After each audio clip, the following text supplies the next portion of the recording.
Well,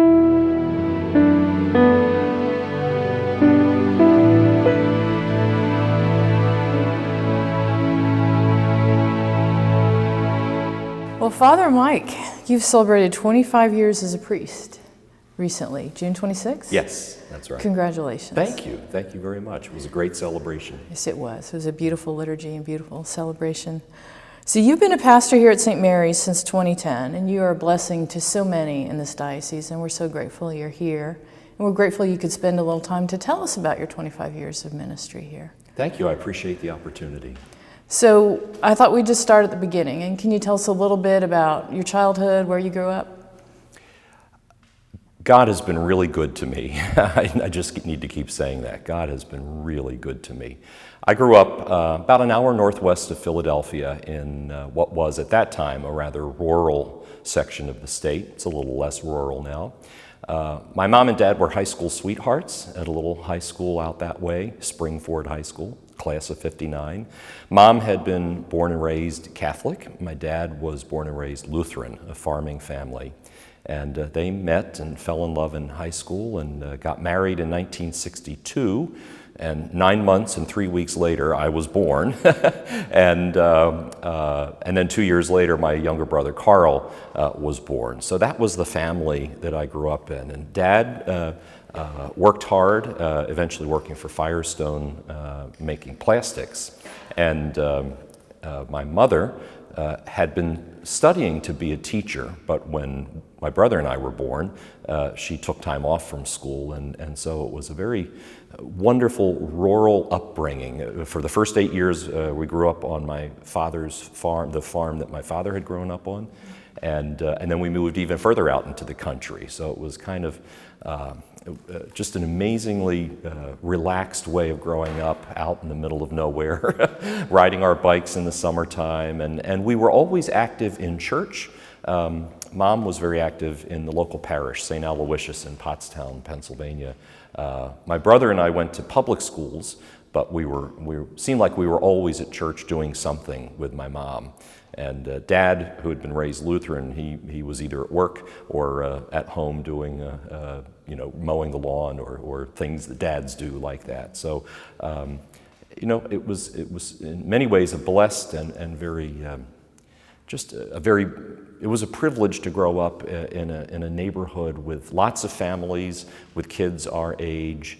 And in the summertime especially, we'd leave the house in the morning, and my parents knew that at some point before supper we'd come home, but that wherever we are, we were safe. And so at home that was a blessing, and then being involved in church was where my faith was nurtured, especially through the example of my mother. So when you look back now, do you see things, like either people you met or things that happened or events that you see as pointing you toward a religious life? Let me think about that. That's a good question. I think there are several things as I look back. Hindsight is always crystal clear, isn't it? Or at least clearer. First of all, what was made clear to me, especially through the example of my mother and then the people that I got to know at church, was that faith was important. No matter what direction you went in life, no matter what vocation or job you would have in life, it was clear to me that being a person of faith was something to be valued. So my mother and the people of my parish, the priests of my parish, instilled that in me. Several things, looking back now, I see how God puts the threads together. When I was in second grade, I started to learn to play the guitar. My parents were of that generation. They didn't consult their children on these decisions. They just said, you're going to learn an instrument, and we picked guitar for you. And so that was great, and that was the beginning of my love for music. And when I was in fourth grade, this was in the 1970s, the church needed musicians to help at Mass, and my mother volunteered me. Now, she had volunteered herself, but she also volunteered me, and a group of musicians formed and started playing music for Mass. That group, by the way, is still playing. Membership has changed over the years, but some of the core people are still playing almost 50 years later, I think. Well, 40-some years later. And I would say that experience Over the years, as we, Sunday after Sunday, going to church and sitting there with my guitar and playing, going the weekends that I enjoyed it and, the weekends where I didn't want to be there and all that. But I could see what an impact that was having on other people who loved the music that we were doing. And it started, I couldn't say it then, but I know it now. It was an example where using my skills, those basic music skills, for others brought joy to them, And so I was learning that slowly, Sunday after Sunday. I think the other thing that, as I look back now, I was really lucky. We were lucky at that time. St. Aloysius had 3 priests. Our pastor, Monsignor Bednar, kind of the quintessential older, somewhat crotchety priest, but the 2 younger priests at the parish, Father Jim and Father Dan, and they were both either in their late 20s or early 30s at that time, energetic, full of joy. They always seemed to be doing something for other people. They got to wear black in the summertime. They got to, visit the hospital at all hours of the day and night. And I remember the impression that I was getting from them, and I certainly couldn't have articulated it this way when I was, a teenager or whatever, was that they were living a life focused on other people, and they were full of joy. And I know that made an impression on me even as a kid, that here was a very different way of life than what everybody else was being told was essential for happiness. Here were people who weren't married and they weren't making a lot of money and they were basically at other people's disposal all the time, and it was all rooted in faith. And these men seemed profoundly and genuinely happy, and they were making other people happy and joyful. And so I think that experience of those priests at least kept the door open for me of considering that as a realistic and potentially joy-filled way of life for myself. Now, some Catholics of my generation, their parents or maybe their grandparents were rather insistent on asking, especially young men, to consider, you might have a vocation to the priesthood. God may be calling you. You should really do this. The whole family would be proud, That wasn't my experience at all. My dad's Lutheran family was not doing that. And my mom's family, and most foundationally my parents, they just kept saying, we just want you to be happy. So whatever it is that God is calling you to do in life, if you do it, you'll be happy. And we want you to be happy.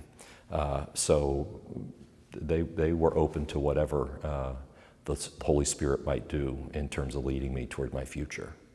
Beautiful. So you eventually went off to college and you were able to study abroad. Is that right, a little bit, at St. Andrews? So even before college, I would say a couple of important things happened that then shaped my college experience.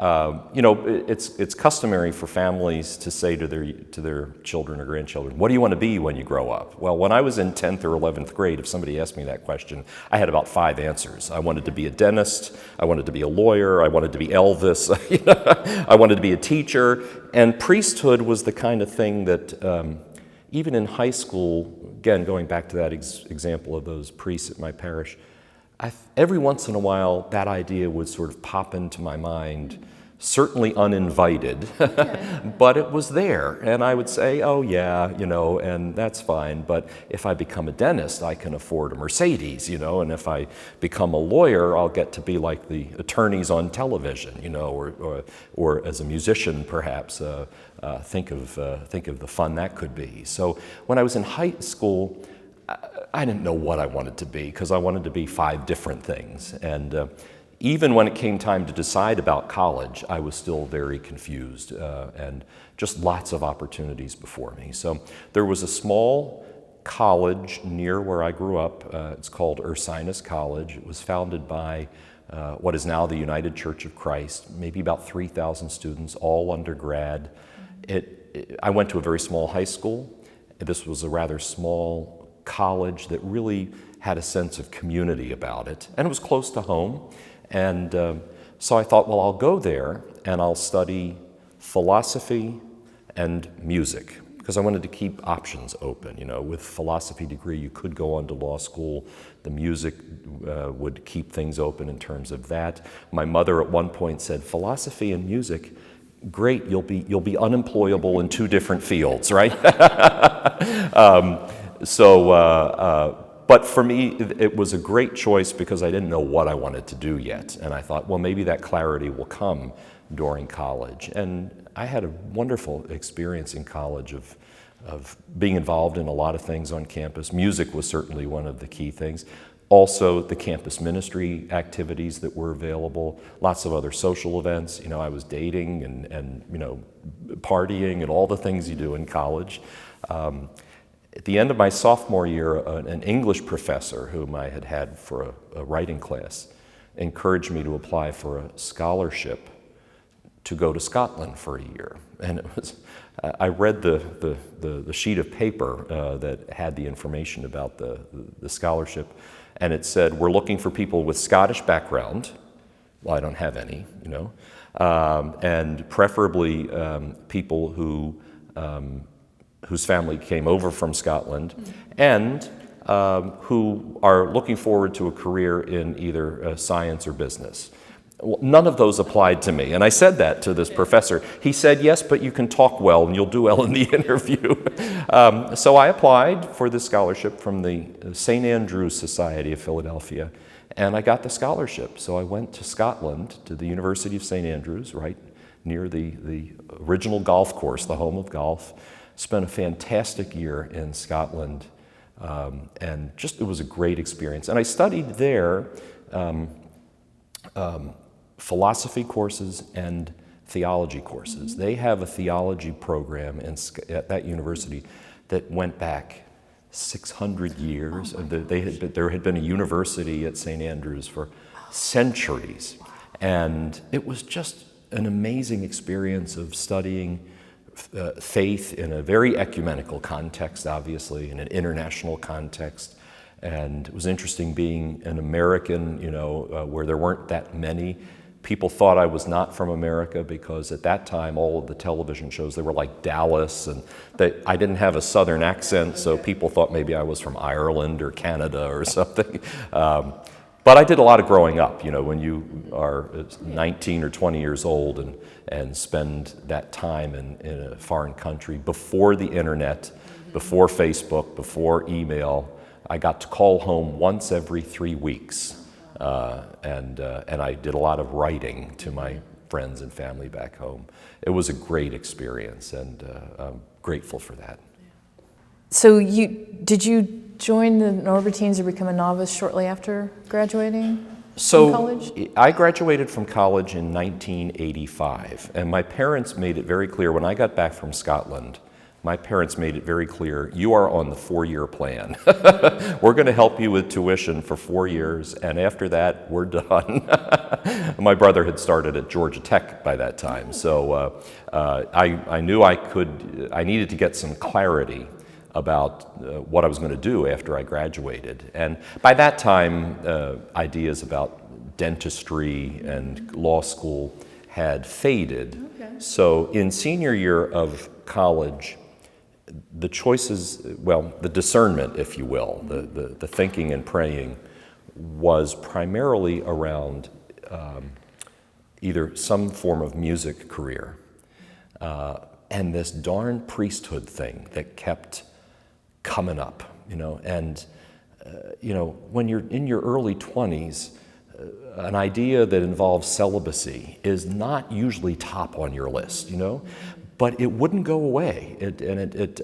I would pray and ask God, if you want me to be a priest, give me a sign. Let me see a vision on the shower curtain. Let me hear a voice like James Earl Jones, at night. I want clarity. When you're in your 20s, you want things to be clear and pretty easy too. And I never got those kinds of answers. But what I was noticing was the idea of being a priest or doing some kind of ministry. It was like a stubborn whisper. That's the image I would use. A stubborn whisper. Whisper in the sense that it was never loud, it was never clear, but it was there. And stubborn in the sense that it wouldn't go away despite my best efforts. So senior year of college, I thought, I don't want to be, I remember having this internal conversation with myself. I thought, I don't want to be 50 years old.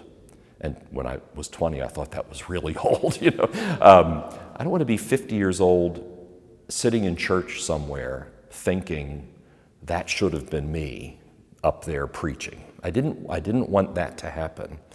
So I thought, well, what do I do about that? And so in my, typical young adult thinking, I thought, well, what I'll do is I will go to a monastery. If you're going to do it, let's go all in. Let's jump into the deep end. I'm going to go to a monastery, and I'll try it for a year, and I won't like it, but at least then I'll have settled it. Does that make sense? I'll go. This was my plan. I'll try it for a year. I won't like it, and then I can check it off the list and go off to study conducting or vocal performance or something.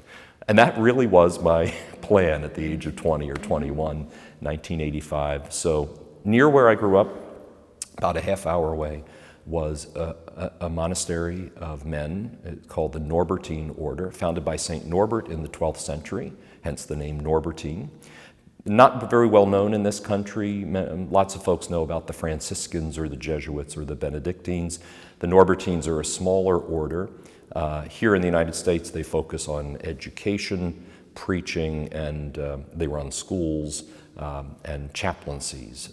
And there was this monastery founded in the 1960s, in Paoli, Pennsylvania. And when I first started going there for activities or presentations and programs and retreats, what struck me was that these were highly educated men who preached in a way that was both, it fed the mind and the heart at the same time. Their education was clear, but their grounding in the realities of human life and the human heart was very clear. Most of these guys at the Abbey in Pennsylvania had grown up in rather poor or working class families in South Philadelphia. And immigrant families, many of them Italian Americans, and they grew up, in row homes without a lot of money, but they had shown academic promise in the Catholic schools they attended, and then subsequently, when they joined the order and were ordained, they got further education. So they had this connection to day-to-day life of working folks and the best of the church's tradition. And they were great at melding that together in a manner of preaching and celebrating the liturgy that really fed people's souls. And so that was very attractive to me. And I thought, well, if I'm going to do this, I'm going to go there and I'm going to try it and then check it off the list and then move on with my life. And I love it when we tell God our plans, right? He kind of laughs at us and says, watch and see. So I got there in August of 1985, and 3 weeks later I said, I think I'm home. And everything I do, I'm 55 years old now, everything I do I'll put it this way. Every day I know that I do something that was shaped or influenced by what I learned at that experience with the Norbertines, because it was a really formative time in my life. They were excellent teachers, and their vision of faith and preaching and priesthood shapes what I do even to this day. That's wonderful. Can you think of an example of like something recently where you hearkened back to your days in the Norbertines, like something that you did in the last few days? Or well, I think people ask me sometimes, where did you learn to preach? Yes. And there are classes in preaching. Some are more effective than others, but I really think I learned to preach by just sitting in the pews at the Abbey on a daily basis, because we gathered for Mass every day, and one after the other, because I was at the Abbey for 4 years, and every day for 4 years I heard preaching. There was, I would say, a Norbertine style of preaching, which always seemed to connect our human story with the Jesus story. These guys who grew up in Italian homes in South Philadelphia, they had a lot of family stories to tell, right? And they told stories about the nitty-gritty of life, growing up, or their family's experience as immigrants. And they always had a way of connecting something that everybody could identify with to the gospel story. And what I realized over those 4 years was I was always walking out of Mass with something to take with me.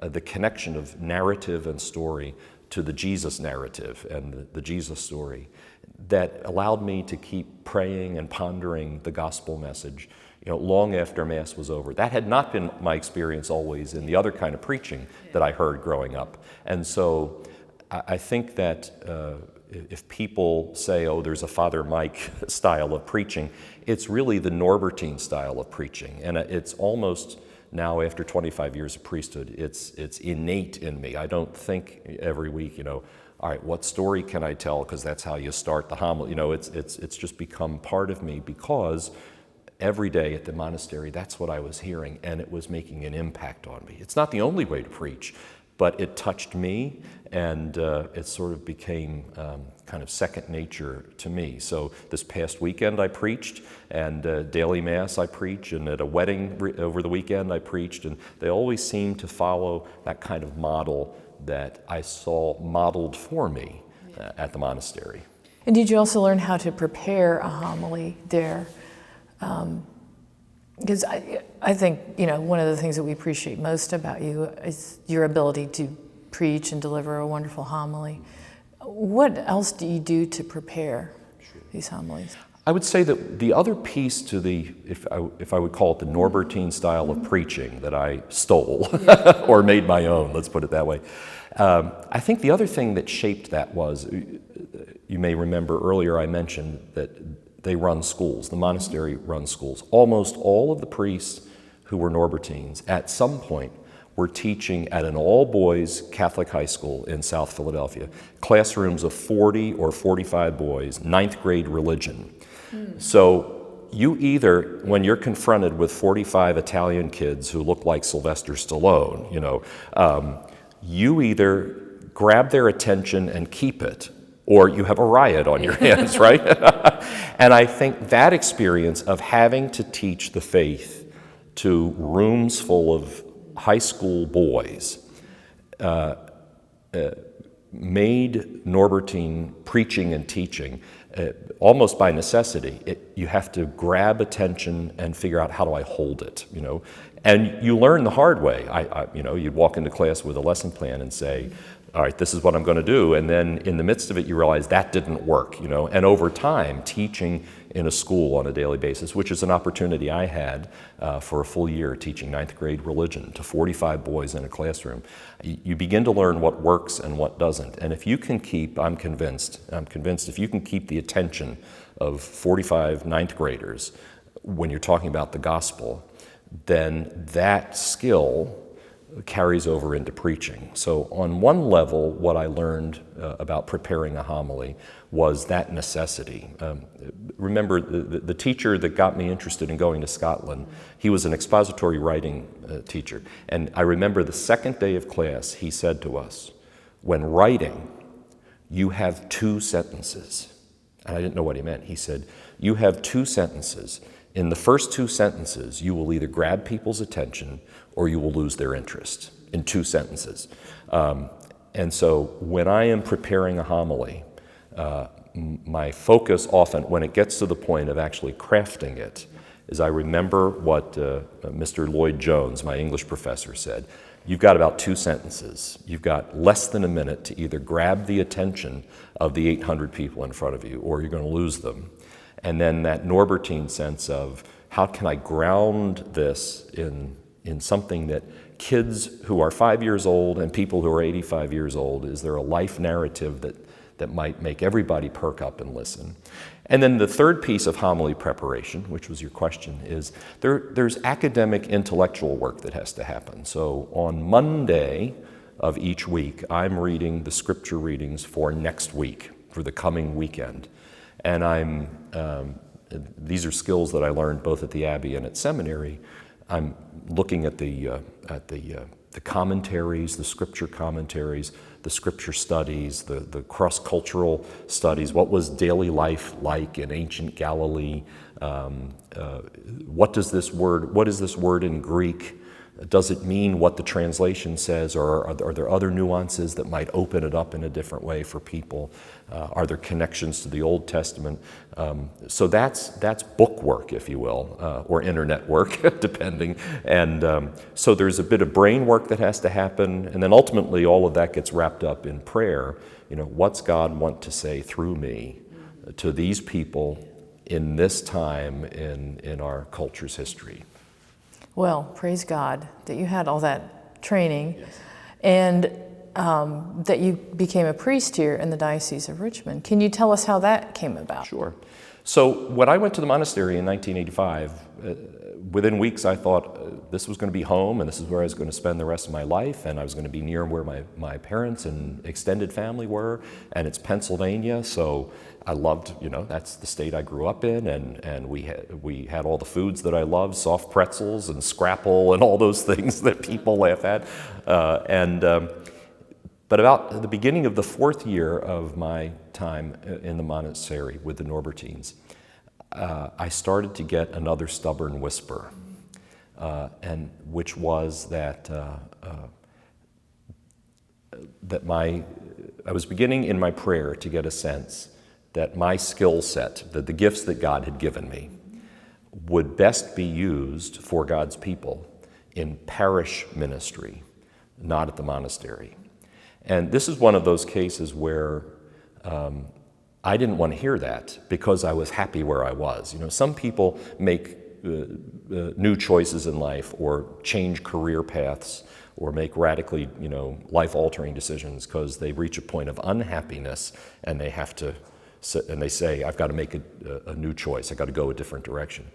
I was perfectly content at the monastery and had my plan. I was going to grow old there, and I was going to get my PhD in liturgy, and I even had I knew kind of where I would be in the monastery cemetery, which was right out in front of the church, and that sense of stability was attractive to me. So I was happy there.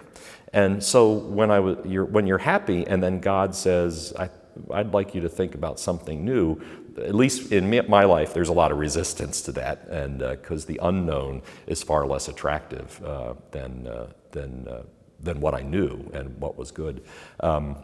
So that 4th year, that was a hard year of prayer because I kept wanting that message to go away, and it wouldn't. And at least I had begun to learn that when a whisper is persistent, I have to pay attention to it. And with the help of spiritual directors and people whose wisdom was far greater than I was beginning to see that God had brought me to the monastery because there were things that I could learn there that could only be learned there at that time in my life. Mm-hmm. And that none of that was wasted time, but it was preparing me for the next step in the journey, which was to change direction and go towards an opportunity that would give me the chance to do parish ministry. The Norbertines did some parish ministry, but not as a focus. And I'm sure I could have been happy there the rest of my life, and I'm still grateful for that experience and still friends and keep in touch with many of the men at Daylesford Abbey. But I really felt stretched. And also, even beyond that, as I kept praying and talking with spiritual directors and thinking about what was God telling me, that it was not only just to go to the seminary to become a parish priest, but to go somewhere where there was a real shortage of priests. Philadelphia at that time had a lot of priests. That area had a lot of priests. But I knew that there were dioceses where there were more and more Catholics and not enough priests to minister to them.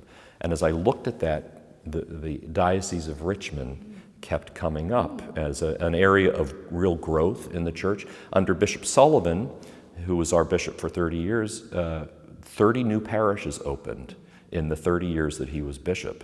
And he was struggling, the diocese was struggling to find priests to lead those parishes and minister to the people. And so I kept thinking about Richmond, and it's a 6-hour drive to Pennsylvania if I-95 is behaving itself.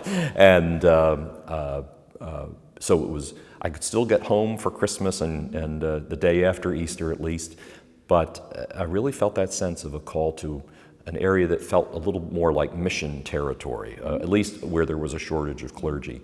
And so the Diocese of Richmond became my focus. And I came and talked to Monsignor Charlie Kelly and Bishop Sullivan, and the rest is history. And I know Monsignor Kelly is a very important person in your life. And he was also a pastor here, I think in the late 70s, early 80s. That's right. Can you tell us a little bit about Monsignor Kelly and your relationship? So Monsignor Charles Kelly is, I would say, the best way to summarize at least my experience is he's one of my heroes. Yeah. He's one of my priest heroes. He was born and raised here in Richmond, went to Benedictine High School, and then went to the seminary and eventually studied in Rome. Studied in Rome at the time of the Second Vatican Council, so he had great stories to tell. And by the time I was thinking about coming to the Diocese of Richmond, he was campus minister at William and Mary and the director of vocations. So a mutual friend in Washington said to me, "You need to talk to Charlie Kelly in Richmond. He's a really wise person." And we met at the cafeteria of the National Shrine in Washington, D.C., right there on the campus of Catholic University. And we sat down and started talking. And within a couple of minutes, I just sensed this is a person who is wise, but really easy to talk to. And someone if I'm going to be prepared for parish ministry, I think this is a person who could guide me in that process. He bought me an unsweetened iced tea and a stale donut. I think it was $1.75. And he used to joke that the entire recruiting budget to bring me to Richmond was $1.75. And then he'd pause and he'd say, "I'm still not sure if we got our money's worth." But that was the kind of man he was, because at the end of that conversation, I said, I think God has opened a door here. And over the years, Charlie's wisdom really helped me as I was discerning, is God calling me to serve the church in Southern Virginia? And what's that look like? And Charlie, like the Norbertines, had an ability to preach that fed both the head and the heart of people. And I thought, well, this can be done. It's not just at Dalesford Abbey.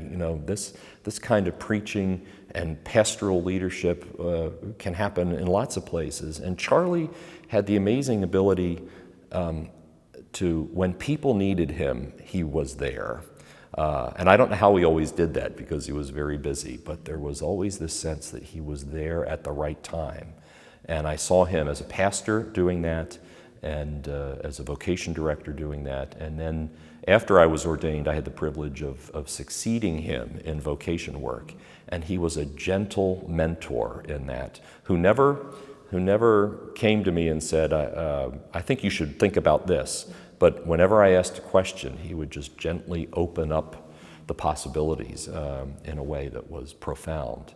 And so that friendship, it started out in a mentoring role. He was a teacher and mentor. Eventually that evolved into a friendship that I treasure right up until when he died in 2001 from esophageal cancer.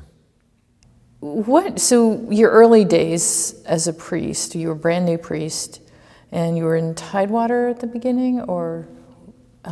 In the spring of 1993, I was at the seminary wrapping up some exams and papers in Washington, D.C., and I got a call from Bishop Foley, who was the auxiliary bishop of Richmond at the time, David Foley, and he was calling to tell me my assignment after ordination. I wasn't yet ordained, but he was letting me know where I was going to go.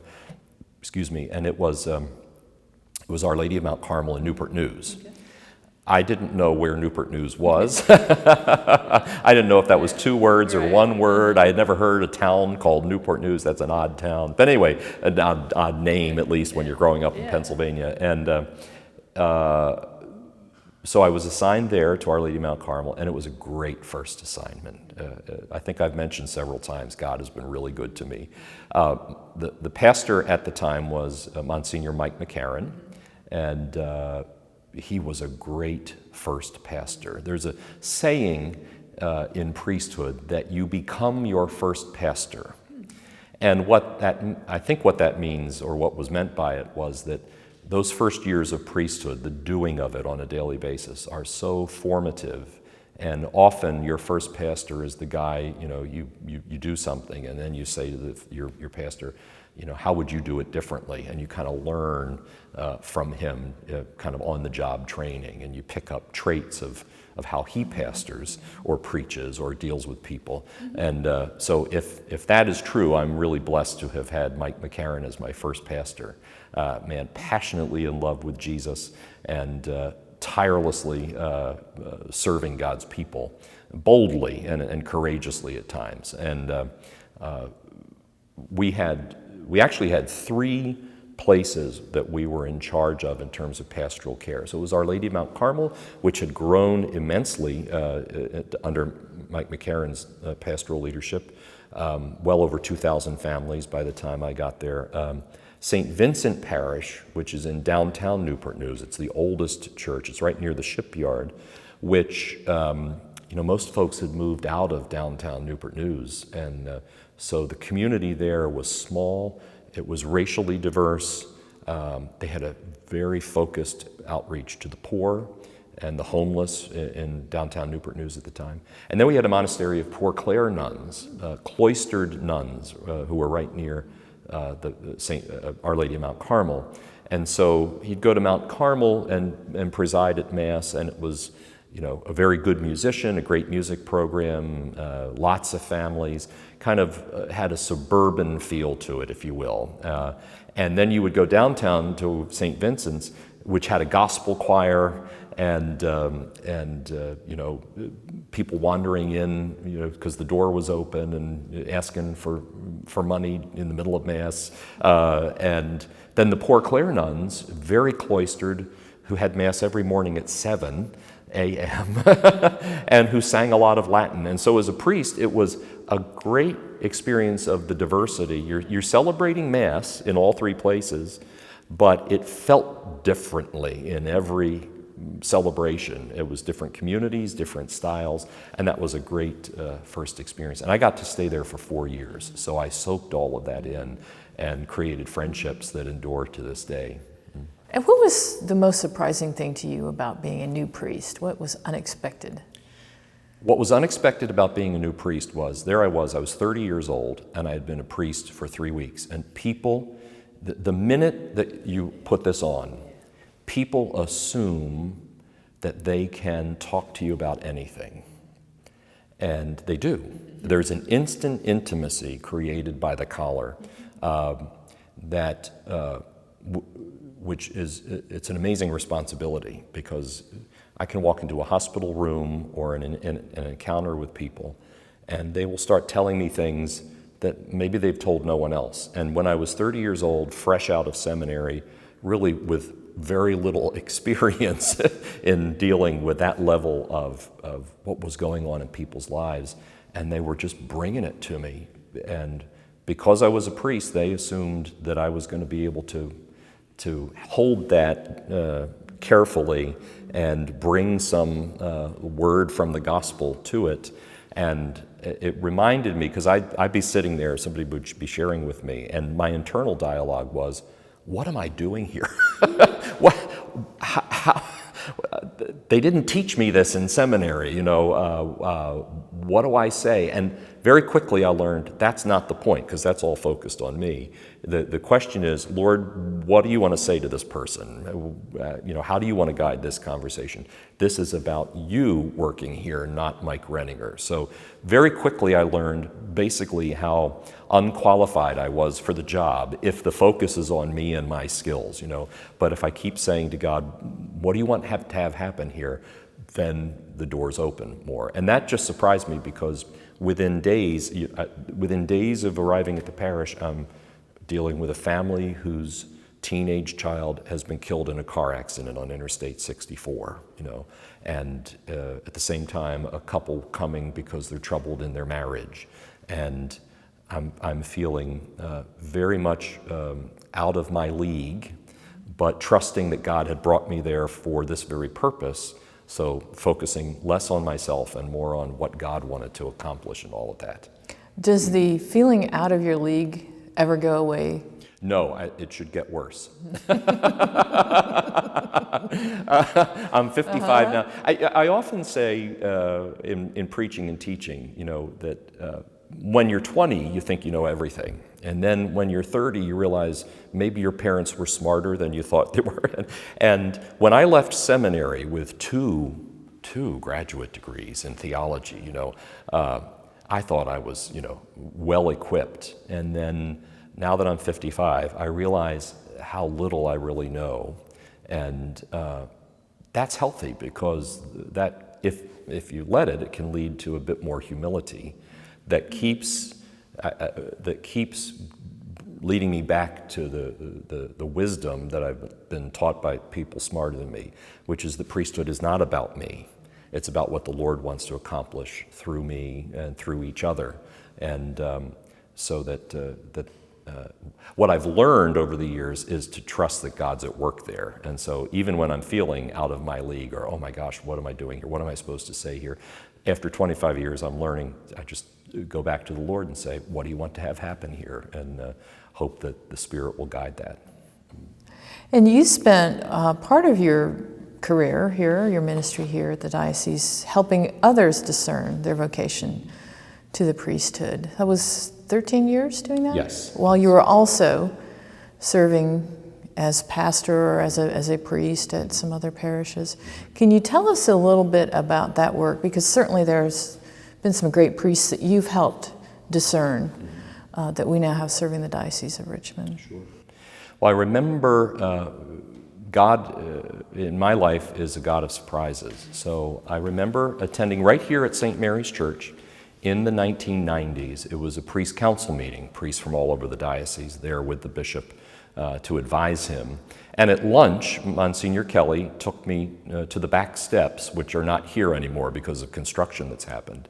And we were eating our lunch outside. It was a nice day. And Monsignor Kelly said, the bishop has a new assignment for you, and it is to be the vocation director and to also live and work at the cathedral.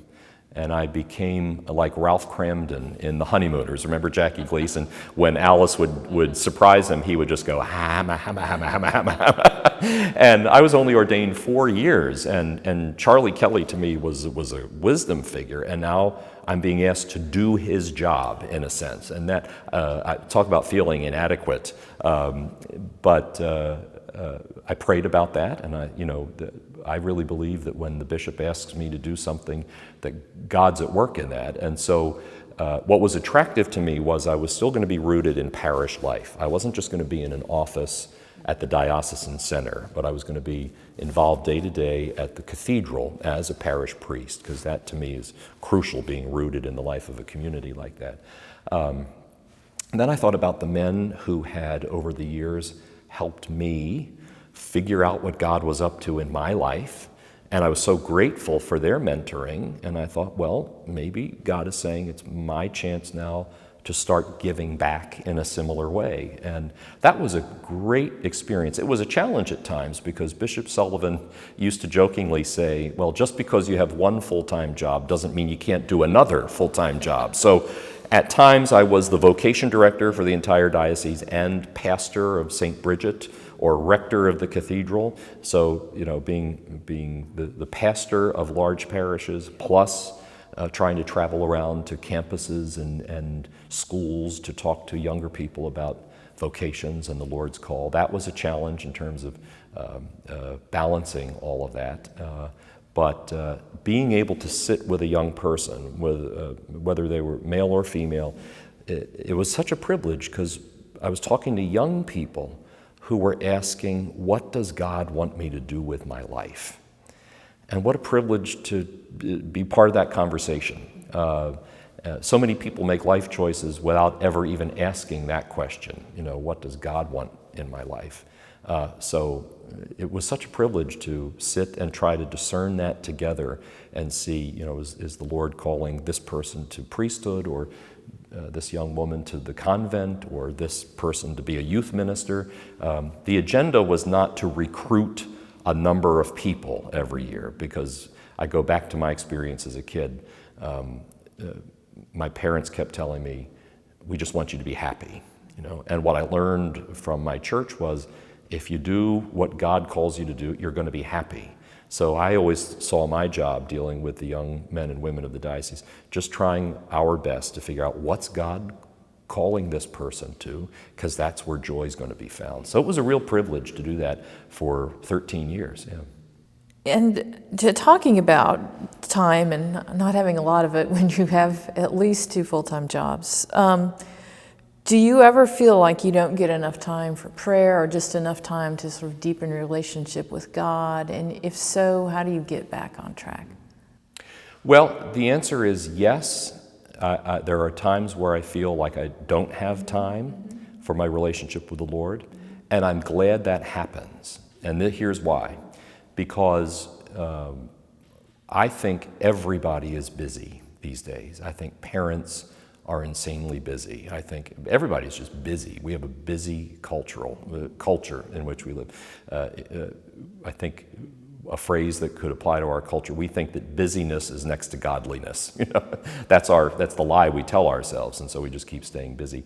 So I'm glad that I have to work at creating time for my relationship with the Lord, because I think that gives an authenticity to my preaching then. When I stand up before a congregation of primarily either families or married people, or at least very busy people, if I talk about how I have to work at prayer, boy, I was busy and I forgot to pray, and this is what happens when I stop praying, I hope there's a sense of connectedness, that the people listening to me say, well, if he's got to work at it, but he still does, then maybe that's the message for us too. If people have the impression that the priest has 6 hours a day to work or to pray, what connection can they make with that? Because they're raising children, or they're taking care of the grandkids, or they're working 9 hours a day, or they're busy with who has to be taken to soccer. And if the person talking about prayer has 4 hours a day set aside for silent meditation, that doesn't translate well to Short Pump, Virginia, and the daily lives of people. But if they hear a priest saying, I got so busy last week that I forgot to pray, and when I forget to pray, this is what happens, and it's not good. And so what I'm going to try to do this week to get back on track with my relationship with the Lord is this or that. I hope that there's a ring of authenticity that says to people, well, he's got to work at it too, so we can. I think married people know that if their relationship with each other is going to thrive, it takes time and focus. And if you don't do that, that relationship suffers the consequences. Friendship is the same way. If you don't put time and effort into friendship, there are negative consequences to the relationship. And the same is true with our relationship with the Lord. And you just have to ultimately make the decision, this is worth it, and I'm going to do it. And I'm going to, like anything else that's worth doing in life, I'm going to be disciplined about making time to do it. That's great. I know as a pastor, you accompany parishioners through joys and some heartache and heartbreak and sickness. How has serving others helped you when you've had like a difficulty to cope with, or the loss of a loved one? Mm-hmm. How has your ministry gotten you through? Yeah, I think it's not an accident that at the core of our faith, if you walk into St. Mary's Church, I think visually, the image or the item in our church that draws people's visual focus is the crucifix. There's the altar right below it, and then there's the crucifix right above it. So if you think about that, what you see there, and it's in every Catholic church, one of the visual focus points is the cross. What that's telling us is we have a God who knows what brokenness is, right? We have a God who knows what suffering is, and because of that we can approach the Lord. The letter to the Hebrews says that we don't have a high priest who doesn't know what suffering is or tears are. Jesus cried, and he was hungry, and he was sick, and he knew what heartbreak was and sadness was, and on the cross experiences even death. So that I think one of the things that the cross is saying to us is we can approach God because God knows the suffering of love. Right? So as a priest, I try to keep that in mind, that Priesthood is not a shield that keeps us safe from human suffering. In fact, we get plunged into it on a daily basis in the lives of people. And that's where we're supposed to be. And I think, at least in my experience, and this is just my personal experience, oftentimes I think God uses my own experiences of loss or pain or struggle to allow me to be compassionate and present when parishioners are going through the same thing and have come to me. I've experienced in my own life, the loss of grandparents, the death of family members, at times where I thought I knew what the plan was and it got pulled out from under me, and sometimes in not very kind ways, disappointments, dreams that don't come true, and they can either make you bitter, or at least in priesthood, my experience has been, I remember what those felt like, and I remember what was helpful and not helpful when other people tried to be there for me. And so I have learned, especially since the death of my mother, that ministry is less about words and more about just being present, because when you lose someone that you love very deeply, an immediate family member, there aren't a lot of words that do anything to make that better, but you remember so-and-so was there, and just either listened or just sat with me. And so sometimes that's all a priest needs to do, is just be there and just love and be compassionate and receive whatever it is that people need to say in that moment, or even to ask the questions that don't have answers, and to acknowledge that. It's a great question, but there aren't answers, because especially when you lose loved ones, there's some questions that don't get a good answer this side of heaven. But it's okay to ask the questions. And so if a priest or any kind of person involved in church ministry can create an atmosphere of compassion and listening, I think that's where real ministry happens. And that only happens, I think, by our own sharing in the cross and the suffering that comes to us in our life that leads us to be compassionate. What is the greatest challenge about being a pastor that those of us who are out in the pews may not be aware of? One of the greatest challenges about being a pastor that I experience is there's one of me and a lot of parishioners. And the way I would like to do ministry as a pastor is to create lots of relationships that are close and full of connection and kind of mutual recognition. That's just hard to do when, being a pastor of St. Mary's Parish with 2,300 families, well over 6,000 people. And relationship building takes time, and sometimes we can create that time for those kinds of encounters. But then there's the day-to-day stuff of parish life that demands immediate attention. And I know parents know this, they would probably love to spend quality time with their kids, and then the plumbing has overflowed in the bathroom, and you gotta fix the plumbing. Well, at the end of the day in a Catholic parish, if the plumbing's not working, ultimately the bishop is going to call the pastor and say, did you fix the plumbing? Or so-and-so just got sick at the hospital, so you drop what you're doing, which is important, and you go do something else that's important. Or you have a plan to spend time with a couple of families on a certain day, and a funeral comes up. And of course that's where you need to be, but it's the challenge of trying to find ways to be as available to the maximum number of people, but knowing that at least what I'm learning is I'm never going to be able to do that for all the people that I want to do it with and for, and just saying, well, all I can do at the end of the day is look back on my day and say, did I do what I think God asked me to do today?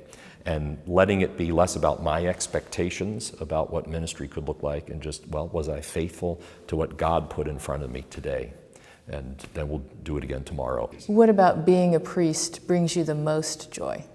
I would think that if you asked most American priests, and in fact people have, the priests get a lot of polls to answer and surveys to fill out.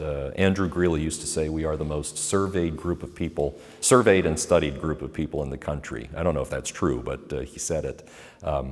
Most priests in these surveys that are done say that the thing that gives them most joy is preaching, celebrating the sacraments with and for people, and the kind of pastoral encounter, the one-on-one, whether it's sitting with somebody in the hospital or sitting with somebody who just needs to talk, that there's a great sense of satisfaction on a deep level. This is really worth doing, and it's why I'm doing this. You know, this is why God called me to this in the first place. So I would say that, and it's happened several times recently, people will come and say to me, you know, 4 years ago you gave a homily about whatever, and I have no recollection of the homily. They will say, this is what I heard you say. And sometimes what they heard me say is not what I said, but it doesn't matter because God was at work in that.